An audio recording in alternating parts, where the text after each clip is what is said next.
Haya, karibu katika kipindi chetu cha Futa Machozi.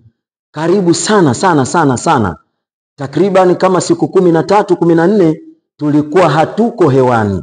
Ni kwa sababu ya kuhama, ambapo tulikuwa tunatoka kwenye kanisa letu pale ambapo ujenzi wa kanisa letu linaendelea, na tumehamia hapa katika jengo la PSSF Plaza, kituo cha banda la Ngozi, barabara ya Nyerere ama zamani Quality Center. Kwa hiyo hapa ndipo tulipo kwa sasa hivi. Lakini tazama, kuna huu ujumbe maalum ambao napenda ukapate kuujua, ambapo kuhusiana na neno la Mungu linasema katika kitabu cha Zaburi ya 145 mstari wa 18. Ningependa kukukaribisha Jumapili hii ambapo tutakwenda kuwa na mkutano maalum, bado tukiwa hapa katika makao makuu yetu mapya sasa rasmi, ambapo ndo tumehamia hapa kwa muda, ambapo ndo tutakuwepo. Biblia inasema kama ifuatavyo: Bwana yuko karibu na wote wamwitao kwa uaminifu, hutimiza matakwa ya wote wamchao,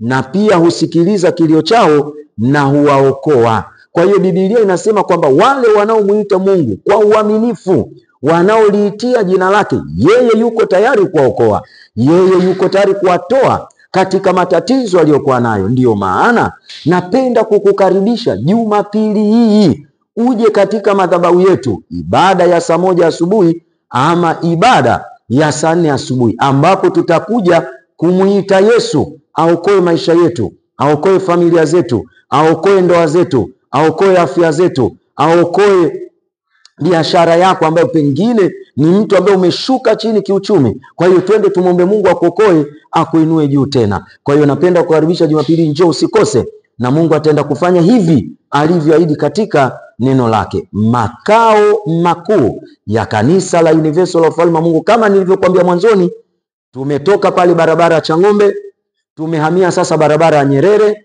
kituo cha banda la Ngozi, katika jengo la PSSF Plaza ama zamani Quality Plaza. Kwa nakukaribisha Jumapili hii, ungana nasi, ama unaweza ukafika kwenye matawi yetu mengineyo. Mungu akubariki, uwe na usiku mwema. Tukutane kesho Ijumaa kwenye kipindi cha Futa Machozi. Yapo mengi tutazungumza zaidi. Karibu sana.